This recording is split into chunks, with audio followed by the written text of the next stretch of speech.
नमस्कार। मैं आपको प्रसिद्ध लेखकों की कहानियाँ सुनाती हूँ।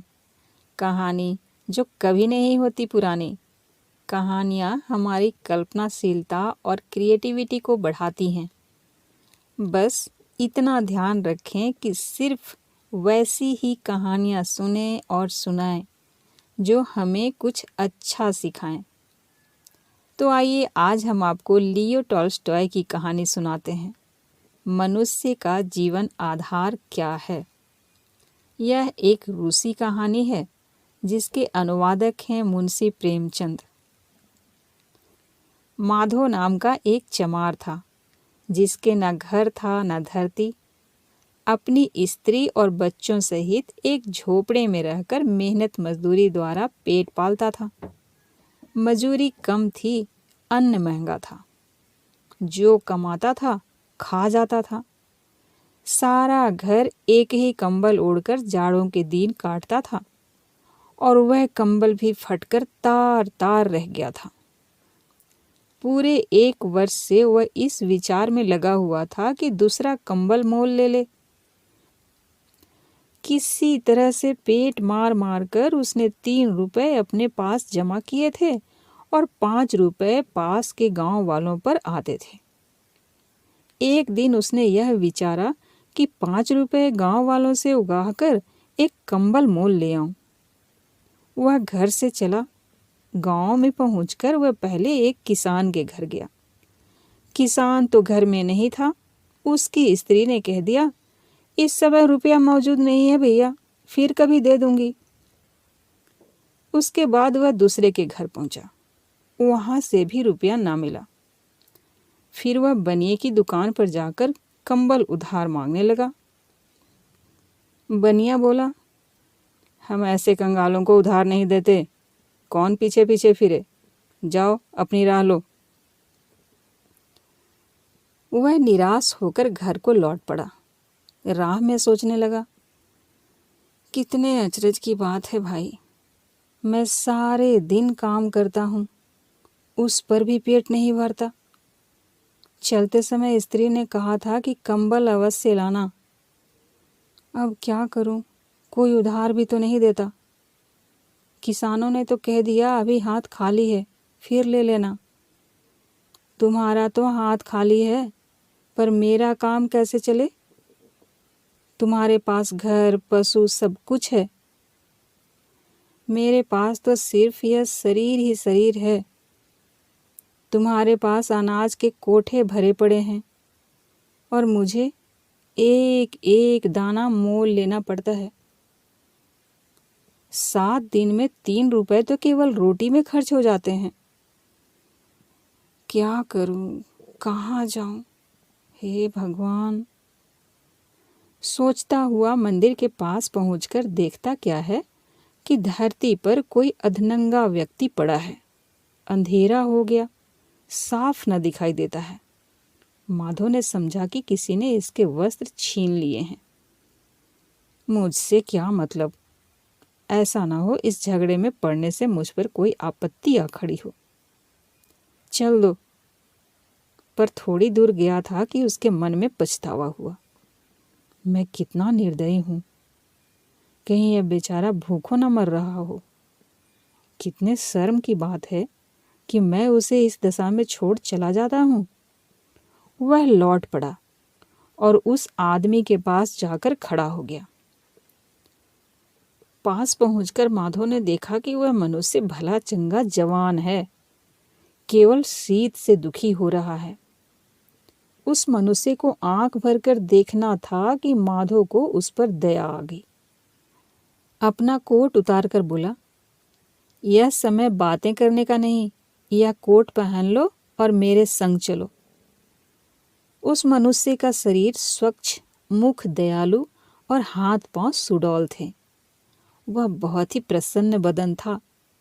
माधव ने उसे कोट पहना दिया और बोला, मित्र अब चलो, बातें पीछे होती रहेंगी। मनुष्य ने प्रेम भाव से माधव को देखा और कुछ न बोला। माधव ने कहा, तुम बोलते क्यों नहीं भाई? यहाँ ठंड है ना, चलो घर चलो। यदि तुम चल नहीं सकते तो यह लो लकड़ी, इसके सहारे चलो। मनुष्य माधो के पीछे पीछे हो लिया। माधो ने कहा, तुम कहाँ रहते हो? मैं यहाँ का रहने वाला नहीं। मैंने भी यही समझा था, क्योंकि यहाँ तो मैं सबको जानता हूँ। तुम मंदिर के पास कैसे आ गए? यह मैं नहीं बतला सकता। क्या तुमको किसी ने दुख दिया है? मुझे किसी ने दुख नहीं दिया। अपने कर्मों का भोग है। परमात्मा ने मुझे दंड दिया है। निस्संदेह परमेश्वर सबका स्वामी है, परंतु खाने को अन्न और रहने को घर तो चाहिए ना। तुम अब कहाँ जाना चाहते हो? जहाँ ईश्वर ले जाए। माधो चकित हो गया। मनुष्य की बातचीत बड़ी प्रिय थी। वह ठग प्रतीत न होता था, पर अपना पता कुछ नहीं बताता था। माधो ने सोचा, अवश्य इस पर कोई बड़ी विपत्ति पड़ी है। बोला, भाई घर चलकर जरा आराम करो, फिर देखा जाएगा। दोनों वहां से चल दिए। राह में माधो विचार करने लगा, मैं तो वस्त्र लेने आया था, यहाँ अपना भी दे बैठा। एक नंगा मनुष्य साथ है। क्या यह सब बातें देखकर मालती प्रसन्न होगी? कदापि नहीं। मगर चिंता ही क्या है, दया करना मनुष्य का परम धर्म है। उधर माधो की स्त्री मालती उस दिन जल्दी जल्दी लकड़ी काटकर पानी लाई, फिर भोजन बनाया, बच्चों को खिलाया, आप खाया। पति के लिए भोजन अलग रखकर कुर्ते में टांका लगाती हुई यह विचार करने लगी, ऐसा ना हो बनिया मेरे पति को ठग ले। वह बड़ा सीधा है, किसी से छल नहीं करता। बालक भी उसे फंसा सकता है। 8 रुपए बहुत होते हैं। इतने रुपए में तो अच्छे कंबल मिल सकते हैं। पिछली सर्दी किस कष्ट से काटी थी। जाते समय उसे देर हो गई थी, परंतु क्या हुआ, अब तक उसे आ जाना चाहिए था। इतने में आहट हुई। मालती बाहर आई, देखा कि माधो है और उसके साथ नंगे सिर एक मनुष्य है। माधो का कोट उसके गले में पड़ा है। पति के हाथों में कोई गठसी नहीं है। वह शर्म से सिर झुकाए खड़ा है। यह सब देखकर मालती का मन निराशा से व्याकुल हो गया। उसने समझा कोई ठग है। तेवरी चढ़ाकर खड़ी हो देखने लगी कि वह क्या करता है। माधो बोला, यदि भोजन तैयार हो तो ले आओ। मालती जलकर राख हो गई, कुछ ना बोली, चुपचाप वहीं खड़ी रही। माधो ताड़ गया कि स्त्री क्रोधाग्नि में जल रही है। माधो ने कहा, क्या भोजन नहीं बनाया? मालती गुस्से से कांपती हुई बोली, हाँ बनाया है, परंतु तुम्हारे वास्ते नहीं। तुम तो कंबल मोल लेने गए थे ना। यह क्या है, अपना कोट भी दूसरे को दे दिया। इस ठग को कहाँ से ले आए? यहाँ कोई सदा बरत थोड़े ही चलता है। माधो बोला, मालती बस बस, बिना सोचे समझे किसी को बुरा कहना उचित नहीं है। पहले पूछ तो लो यह कैसा है। मालती ने कहा, पहले यह बताओ रुपए कहाँ फेंके? माधो, यह लो अपने 3 रुपए, गांव वालों ने कुछ नहीं दिया। मालती रुपए लेते हुए बोली, मेरे पास संसार भर के नंगे लुच्चों के लिए भोजन नहीं है। फिर वही बात, पहले इससे पूछ तो लो क्या कहता है। मालती ने कहा, बस बस पूछ चुकी, मैं तो विवाह ही करना नहीं चाहती थी, तुम तो घरखो हो। माधो ने बहुतेरा समझाया, वह एक न मानी। 10 वर्ष के पुराने झगड़े याद करके बकवास करने लगी। यहाँ तक कि क्रोध में आकर माधो की जैकेट फाड़ डाली और घर से बाहर जाने लगी। पर रास्ते में रुक गई और पति से बोली, अगर यह भला मानस होता तो नंगा ना होता।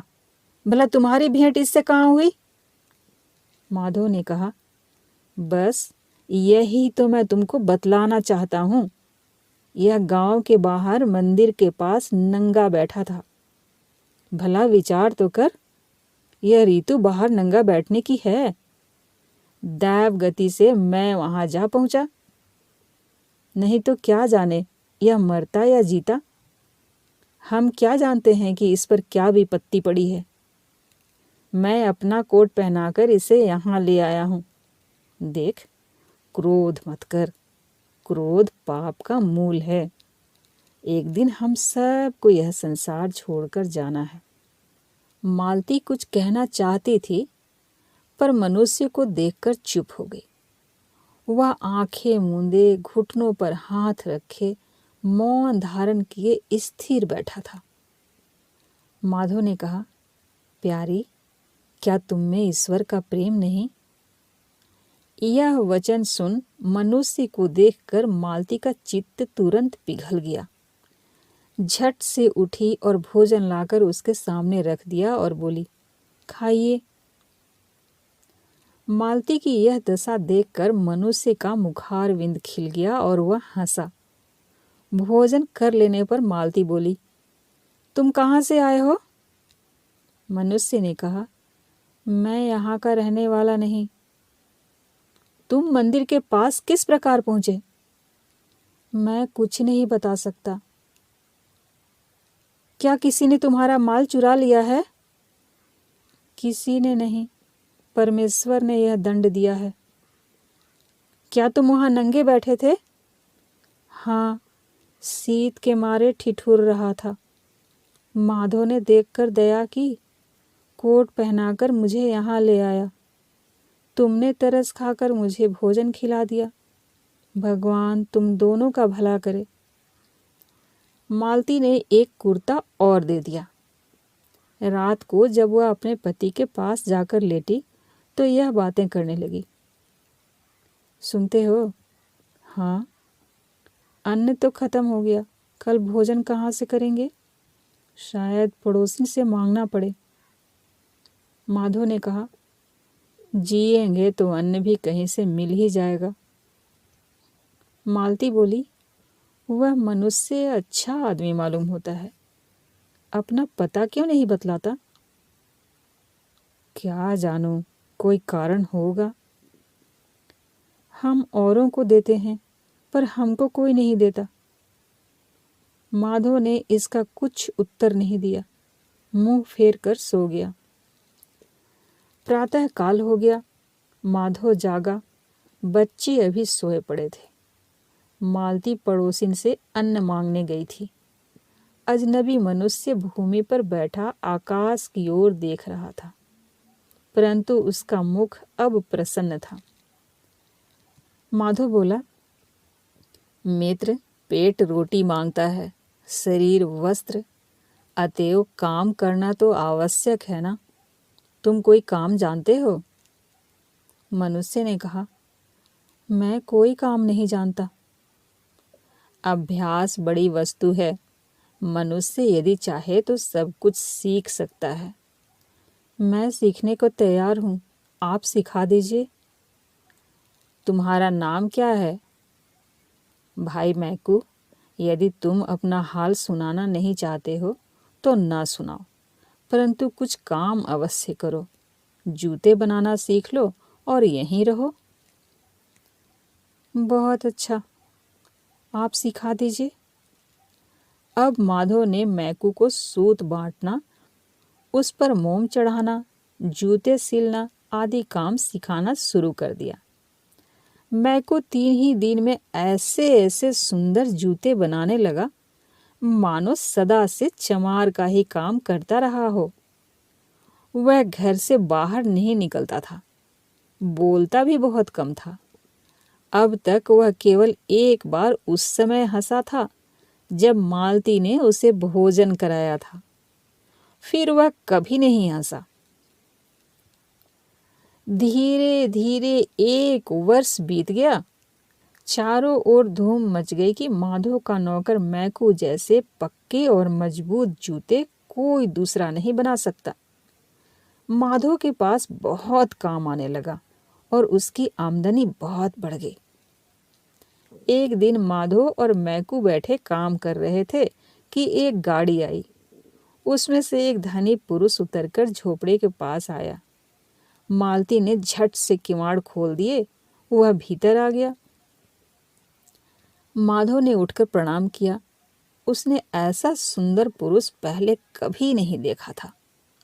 वह स्वयं दुबला था, मैकू और भी दुबला, और मालती तो हड्डियों का पिंजरा थी। यह पुरुष तो किसी दूसरे ही लोक का वासी जान पड़ता था। लाल मुंह, चौड़ी छाती, तनी हुई गर्दन, मानो सारा शरीर लोहे से बना हुआ है। पुरुष ने पूछा, आप लोगों में से उस्ताद कौन है? माधो, हुजूर, मैं। पुरुष चमड़ा दिखाकर, तुम यह चमड़ा देखते हो? माधो, हाँ हुजूर। पुरुष, तुम जानते हो यह किस जात का चमड़ा है? माधो, महाराज, यह चमड़ा बहुत अच्छा है। पुरुष बोला, अच्छा, मूर्ख कहीं का, तुमने शायद ऐसा चमड़ा कभी नहीं देखा होगा। यह जर्मन देश का चमड़ा है। इसका मोल 20 रुपए है। माधो भय से, भला महाराज, ऐसा चमड़ा मैं कहाँ से देख सकता था? पुरुष, अच्छा, तुम इसका बूट बना सकते हो? माधो ने कहा, हाँ हुजूर, बना सकता हूँ। पुरुष ने कहा, हाँ हुजूर की बात नहीं, समझ लो कि यह चमड़ा कैसा है और बनवाने वाला कौन है। यदि साल भर के अंदर कोई टांका उखड़ गया अथवा जूते का रूप बिगड़ गया तो तुझे बंदी खाने जाना पड़ेगा, नहीं तो 10 रुपए मजूरी मिलेगी। माधव ने मैकू की ओर कनखियों से देखकर धीरे से पूछा कि काम ले लूं? उसने कहा, हाँ ले लो। माधव नाप लेने लगा। पुरुष बोला, देखो, नाप ठीक से लेना, बूट कहीं छोटा ना पड़ जाए। और मैकू की तरफ देखते हुए पूछा, यह कौन है?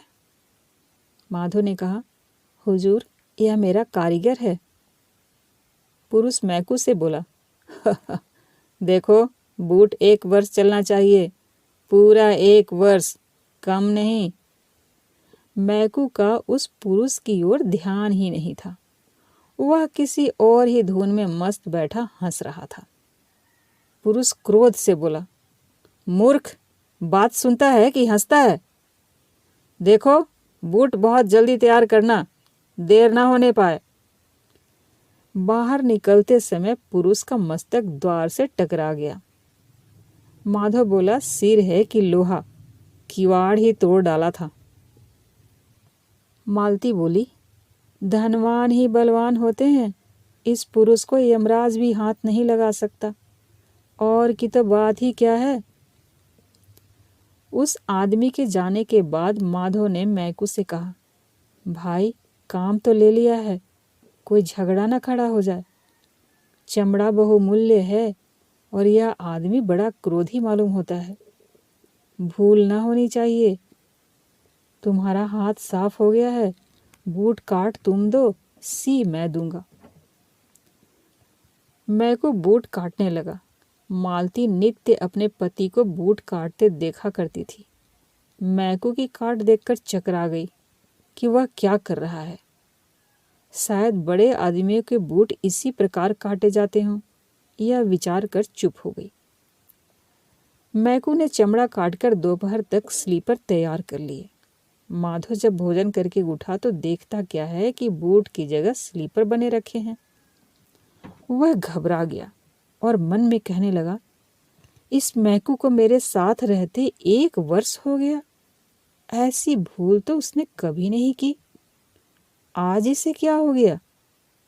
उस पुरुष ने तो बूट बनाने को कहा था, इसने तो स्लीपर बना डाले। अब उसे क्या उत्तर दूंगा?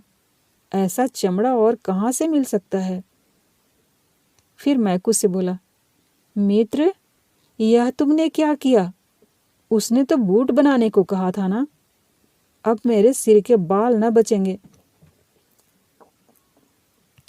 यह बातें हो ही रही थी कि द्वार पर एक आदमी ने आकर पुकारा।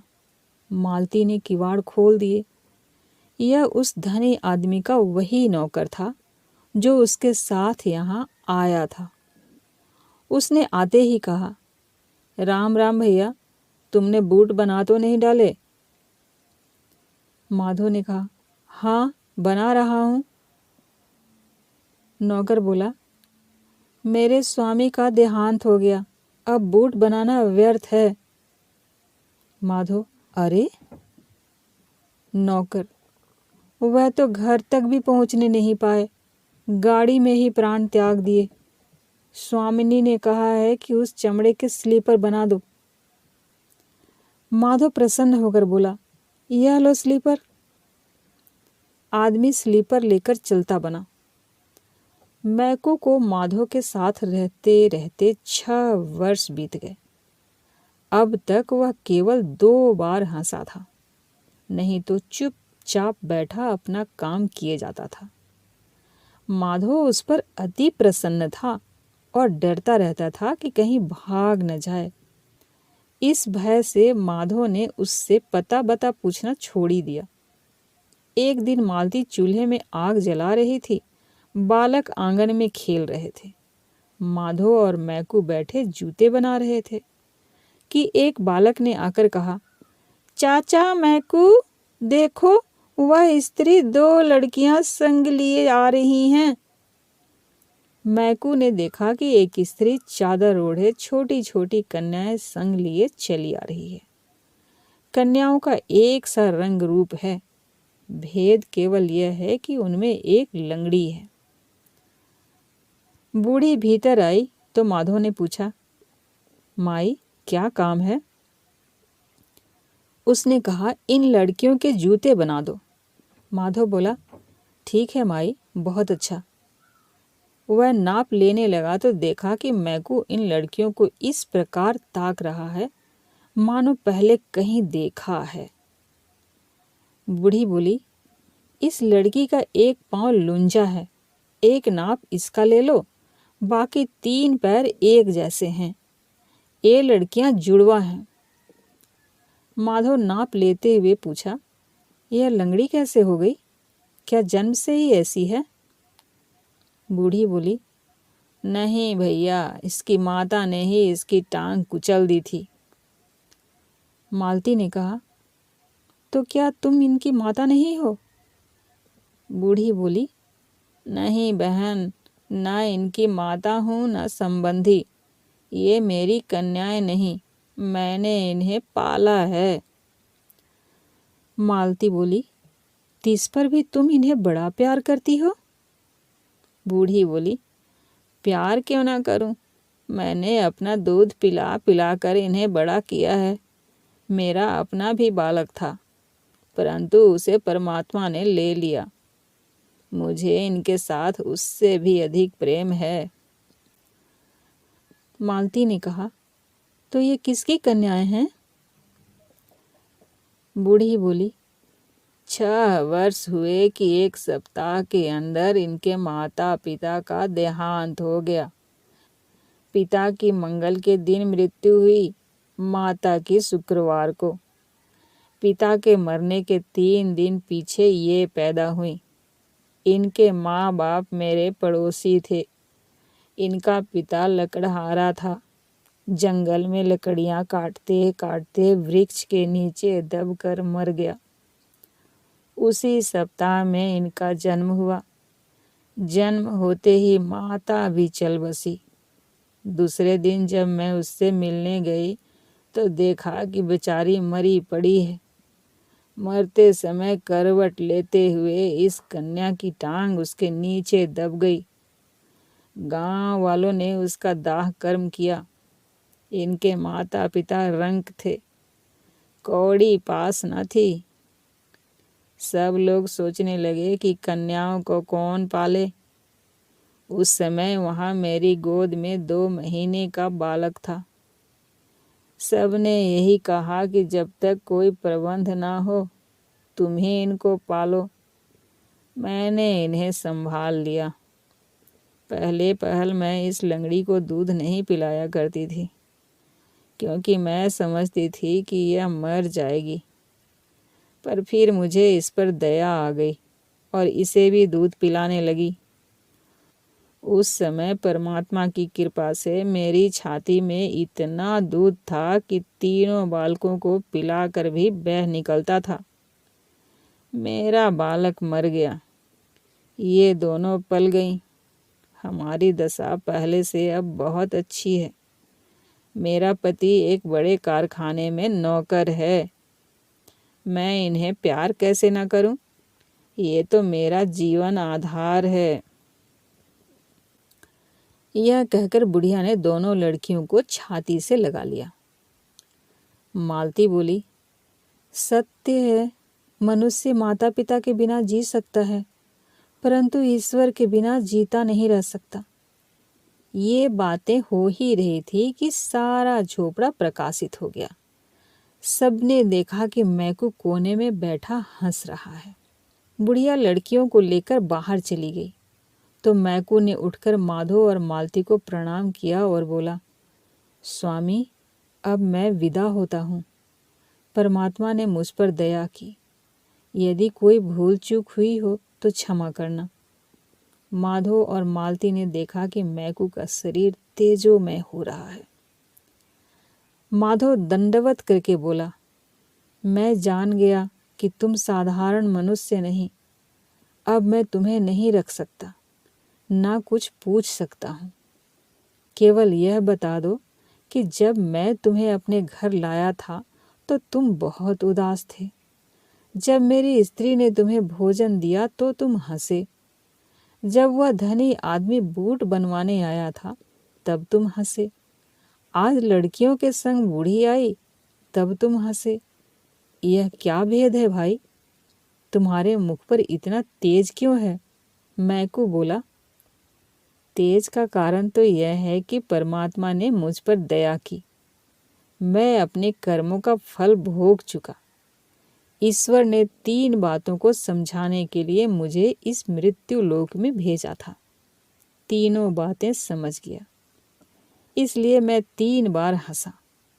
पहली बार जब तुम्हारी स्त्री ने मुझे भोजन दिया, दूसरी बार धनी पुरुष के आने पर, और तीसरी बार आज बूढ़ी की बात सुनकर।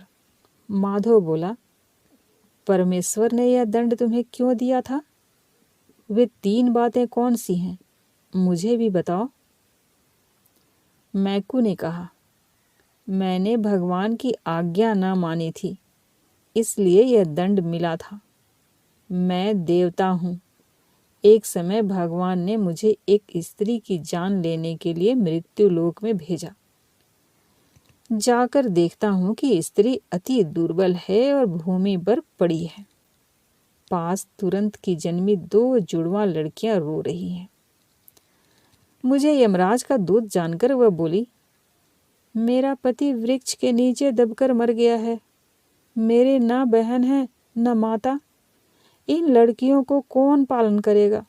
मेरी जान ना निकाल, मुझे इन्हें पाल लेने दे। बालक माता पिता बिना पल नहीं सकता। मुझे उसकी बातों पर दया आ गई। यमराज के पास लौट आकर मैंने निवेदन किया कि महाराज, मुझे स्त्री की बातें सुनकर दया आ गई। उसकी जुड़वा लड़कियों को पालने वाला कोई नहीं था, इसलिए मैंने उनकी जान नहीं निकाली, क्योंकि बालक माता पिता के बिना पल नहीं सकता। यमराज बोले, जाओ अभी उसकी जान निकाल लो, और जब तक ये 3 बातें न जान लोगे कि मनुष्य में क्या रहता है, मनुष्य को क्या नहीं मिलता, मनुष्य का जीवन आधार क्या है, तब तक तुम स्वर्ग में न आने पाओगे। मैंने मृत्यु लोक में आकर स्त्री की जान निकाल ली। मरते समय करवट लेते हुए उससे एक लड़की की टांग कुचला गई। मैं स्वर्ग को उड़ा, परंतु आंधी आई, मेरे पंख उखड़ गए और मैं मंदिर के पास आ गिरा। अब माधो और मालती समझ गए कि मैकू कौन है। दोनों बड़े प्रसन्न हुए कि अहो भाग्य, हमने देवता के दर्शन किए।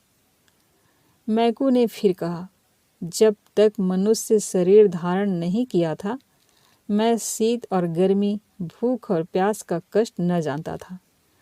परंतु मृत्यु लोक में आने पर प्रकट हो गया कि दुख क्या वस्तु है। मैं भूख और जाड़े का मारा मंदिर में घुसना चाहता था, लेकिन मंदिर बंद था। मैं हवा की आड़ में सड़क पर बैठ गया। संध्या समय एक मनुष्य आता दिखाई दिया। मृत्यु लोक में जन्म लेने पर यह पहला मनुष्य था जो मैंने देखा था। उसका मुख ऐसा भयंकर था कि मैंने नेत्र मूंद लिए। उसकी ओर देख न सका। वह मनुष्य यह कह रहा था कि स्त्री पुरुषों का पालन पोषण किस भांति करे, वस्त्र कहाँ से लाए इत्यादि। मैंने विचारा, देखो, मैं तो भूख और शीत से मर रहा हूँ, यह अपना ही रोना रो रहा है, मेरी कुछ सहायता नहीं करता। वह पास से निकल गया। मैं निराश हो गया। इतने में मेरे पास लौट आया। अब दया के कारण उसका मुख सुंदर दिखने लगा। माधव, वह मनुष्य तुम थे। जब तुम मुझे घर लाए, मालती का मुख तुमसे भयंकर था, क्योंकि उसमें दया का लेस मात्र न था। परंतु जब वह दयालु होकर भोजन लाई ना, तो उसके मुख की कठोरता जाती रही। तब मैंने समझा कि मनुष्य में तत्व वस्तु प्रेम है, इसलिए पहली बार हंसा। 1 वर्ष पीछे वह धनी मनुष्य बूट बनवाने आया, तो उसे देखकर मैं इस कारण हंसा कि बूट तो 1 वर्ष के लिए बनवाता है और यह नहीं जानता कि संध्या होने से पहले मर जाएगा। तब दूसरी बात का ज्ञान हुआ कि मनुष्य जो चाहता है सो नहीं मिलता, और मैं दूसरी बार हंसा। 6 वर्ष पीछे आज यह बुढ़ी आई तो मुझे निश्चय हो गया कि सबका जीवन आधार परमात्मा है, दूसरा नहीं, इसलिए तीसरी बार हंसा। मैकू प्रकाश स्वरूप हो रहा था, उस पर आंख नहीं जमती थी। वह फिर कहने लगा, देखो, प्राणी मात्र प्रेम द्वारा जीते हैं, केवल पोषण से कोई नहीं जी सकता। वह स्त्री क्या जानती थी कि उसकी लड़कियों को कौन पालेगा? वह धनी पुरुष क्या जानता था कि गाड़ी में ही मर जाऊंगा? घर पहुंचना कहाँ? कौन जानता था कि कल क्या होगा? कपड़े की जरूरत होगी कि कफन की? मनुष्य शरीर में मैं केवल इस कारण जीता बचा कि तुमने और तुम्हारी स्त्री ने मुझसे प्रेम किया। वे अनाथ लड़कियां इस कारण पली कि एक बूढ़ी ने प्रेमवश होकर उन्हें दूध पिलाया। मतलब यह है कि प्राणी केवल अपने जतन से नहीं जी सकते, प्रेम ही उन्हें जिलाता है। पहले मैं समझता था कि जीवों का धर्म केवल जीना है, परंतु अब निश्चय हुआ कि धर्म केवल जीना नहीं, किंतु प्रेम भाव से जीना है। इसी कारण परमात्मा किसी को यह नहीं बतलाता कि तुम्हें क्या चाहिए, बल्कि हर एक को यही बताता है कि सबके लिए क्या चाहिए। वह चाहता है कि प्राणी मात्र प्रेम से मिले रहें। मुझे विश्वास हो गया कि प्राणों का आधार प्रेम है। प्रेमी व्यक्ति परमात्मा में और परमात्मा प्रेमी व्यक्ति में सदैव निवास करता है। सारांश यह है कि प्रेम और परमेश्वर में कोई भेद नहीं। यह कहकर देवता स्वर्ग लोक को चला गया। अभी आप सुन रहे थे लियो टोल्स्टॉय की रूसी कहानी मनुष्य का जीवन आधार क्या है, जिसके अनुवादक थे मुंशी प्रेमचंद।